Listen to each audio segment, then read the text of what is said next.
Assalamualaikum warahmatullahi wabarakatuh. Perkenalkan, kami dari kelompok 4 yang beranggotakan saya sendiri, Novulsia Rahmawati, dan 3 rekan saya yaitu Nova Arianti, Rahma Anisha, dan Elsa Wabila Salsa. Di sini kami akan sedikit membahas mengenai kesehatan lingkungan. Langsung saja pada materi yang pertama, yaitu pengertian kesehatan lingkungan. Pengertian lingkungan.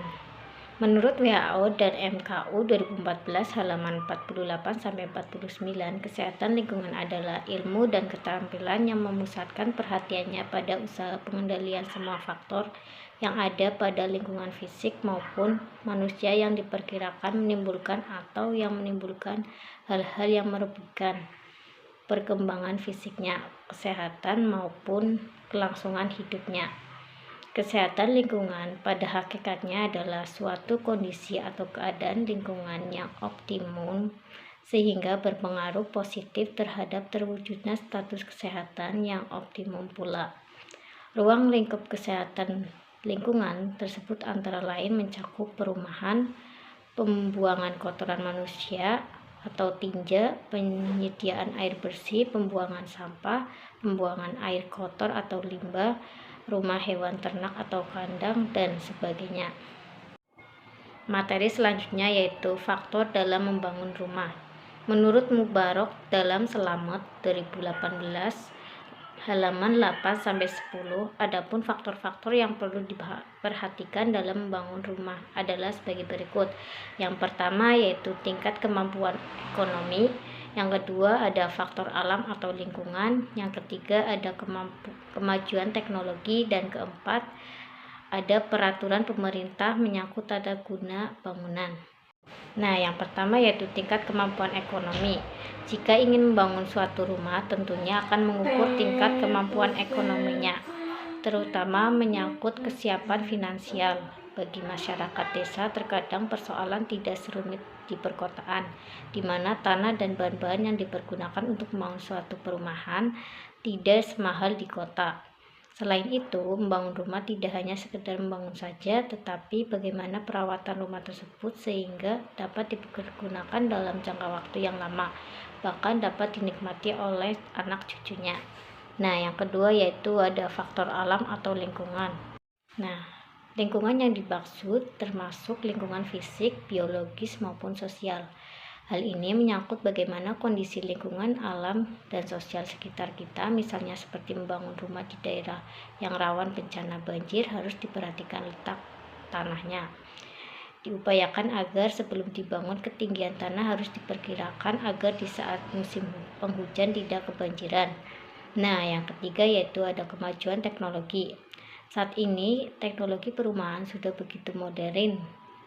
Namun, rumah yang modern belum tentu sesuai dengan selera individu di masyarakat. Teknologi modern selain membutuhkan biaya dan perawatan yang mahal, juga diperlukan pengetahuan yang cukup agar mengerti tentang teknologi tersebut.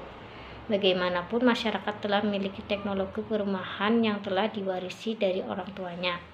Oleh karena itu, penerapan teknologi yang tepat guna harus diperhatikan, sedangkan kekurangan-kekurangan yang ada dimodifikasi sehingga dapat memenuhi persyaratan rumah sehat yang tepat.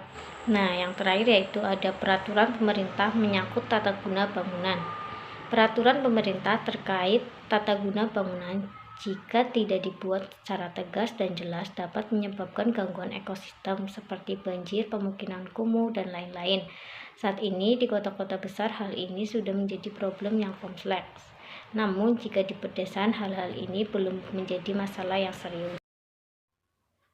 Untuk pembahasan selanjutnya yaitu mengenai komponen rumah sehat, di mana rumah sehat diartikan sebagai tempat berlindung atau bernaung dan tempat untuk beristirahat, sehingga menumbuhkan kehidupan yang sempurna, baik fisik, rohani, maupun sosial. Nah, di sini ada beberapa komponen yang harus dimiliki rumah sehat, yaitu yang pertama, fondasi yang kuat untuk meneruskan beban bangunan ke tanah dasar, memberi kestabilan bangunan, dan merupakan konstruksi penghubung antara bangunan dengan tanah. Yang kedua, lantai kedap air dan tidak lembab. Tinggi minimum 10 cm dari pekarangan, dan 25 cm dari badan jalan. Bahan kedap air untuk rumah panggung dapat terbuat dari papan atau anyaman bambu. Yang ketiga, memiliki jendela dan pintu yang berfungsi sebagai ventilasi dan masuknya sinar matahari dengan luas minimum 10% luas tanah. Yang keempat, dinding rumah kedap air yang berfungsi untuk mendukung atau menyangga atap, menahan angin dan air hujan, melindungi dari panas dan debu dari luar, serta menjaga kerahasiaan penghuninya.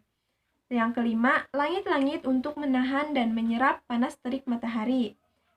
Yang keenam, atap rumah yang berfungsi sebagai penahan panas sinar matahari. Pembahasan selanjutnya yaitu mengenai fasilitas air bersih. Di sini air sangat penting bagi kehidupan manusia. Di dalam tubuh manusia itu sendiri, sebagian besar terdiri dari air. Di dalam tubuh orang dewasa, sekitar 55-60%. Untuk anak-anak, sekitar 65%, dan untuk bayi, sekitar 80%. Nah, di sini, agar air minum tidak menyebabkan penyakit, maka air tersebut hendaknya memenuhi persyaratan kesehatan, di mana ada syarat fisik, syarat bakteriologis, dan syarat kimia. Yang pertama itu syarat fisik. Untuk air minum yang sehat, persyaratan fisiknya itu bening atau tidak berwarna, tidak berasa, dan suhu berada di bawah suhu udara di luarnya. Selanjutnya yang kedua syarat bakteriologis, di mana air untuk keperluan minum yang sehat harus bebas dari segala bakteri, terutama bakteri patogen. Nah, cara untuk mengetahui apakah air minum terkontaminasi oleh bakteri patogen adalah dengan memeriksa sampel dari air tersebut. Nah, apabila dari pemeriksaan 100 cc air terdapat kurang dari 4 bakteri E. coli, maka air tersebut sudah memenuhi syarat kesehatan. Nah, selanjutnya yang ketiga itu syarat kimia. Air minum yang sehat harus mengandung zat-zat tertentu di dalam jumlah yang tertentu pula. Kekurangan atau kelebihan salah satu zat kimia di dalam air akan menyebabkan gangguan fisiologis pada manusia. Nah, di sini sesuai dengan prinsip teknologi tepat guna di pedesaan, air minum yang berasal dari mata air dan sumur dapat diterima sebagai air yang sehat dan memenuhi ketiga persyaratan tersebut, asalkan tidak tercemar oleh kotoran-kotoran, terutama kotoran manusia dan binatang. Sumber-sumber air minum. Di sini terdapat 5 sumber. Yang pertama itu air hujan, kedua air sungai dan danau, ketiga mata air, keempat air sumur dangkal, dan kelima air sumur dalam. Yang pertama itu air hujan. Air hujan dapat ditampung kemudian dijadikan air minum, tetapi air hujan ini tidak mengandung kalsium. Oleh karena itu, agar dapat dijadikan air minum yang sehat perlu ditambahkan kalsium di dalamnya. Yang kedua itu air sungai dan danau. Menurut asalnya, sebagian dari air sungai dan air danau ini juga dari air hujan yang mengalir melalui saluran-saluran ke dalam sungai atau danau. Yang ketiga itu mata air. Air yang keluar dari mata air ini berasal dari air tanah yang muncul secara alamiah. Yang keempat itu air sumur dangkal. Air ini keluar dari dalam tanah, maka juga disebut dengan air tanah. Air berasal dari lapisan air dalam tanah yang dangkal. Yang kelima itu air sumur dalam. Air ini berasal dari lapisan air kedua di dalam tanah. Dalamnya air permukaan tanah biasanya di atas 15 meter. Oleh karena itu, sebagian besar air sumur dalam ini sudah sehat untuk dijadikan air minum yang langsung tanpa melalui proses pengolahan. Pengolahan air minum dapat dilakukan secara sederhana. Yang pertama dengan cara pengolahan secara alamiah, yang kedua dengan pengolahan air dengan menyaring, yang ketiga pengolahan air dengan menambahkan zat kimia, yang keempat pengolahan air dengan mengalirkan udara, dan yang kelima pengolahan air dengan memanaskan sampai mendidih. Sanitasi lingkungan. Menurut World Health Organization atau WHO, sanitasi adalah suatu usaha yang mengawasi beberapa faktor lingkungan fisik yang berpengaruh kepada manusia, terutama terhadap hal-hal yang mempengaruhi efek, merusak perkembangan fisik, kesehatan, dan kelangsungan hidup. Tempat umum dan pengolahan makanan atau TUPM. Makanan termasuk minuman merupakan kebutuhan pokok dan sumber utama bagi kehidupan manusia, namun makanan yang tidak dikelola dengan baik justru menjadi media yang sangat efektif di dalam penularan penyakit saluran pencernaan atau foodborne disease. Terjadinya peristiwa keracunan dan penularan penyakit akut yang sering membawa kematian banyak bersumber dari makanan yang berasal dari tempat pengolahan makanan atau TPM, khususnya jasa boga, rumah makan dan makanan jajanan yang pengelolaannya tidak memenuhi syarat kesehatan atau sanitasi lingkungan. Sehingga upaya pengawasan terhadap sanitasi makanan amat penting untuk menjaga kesehatan konsumen dan atau masyarakat.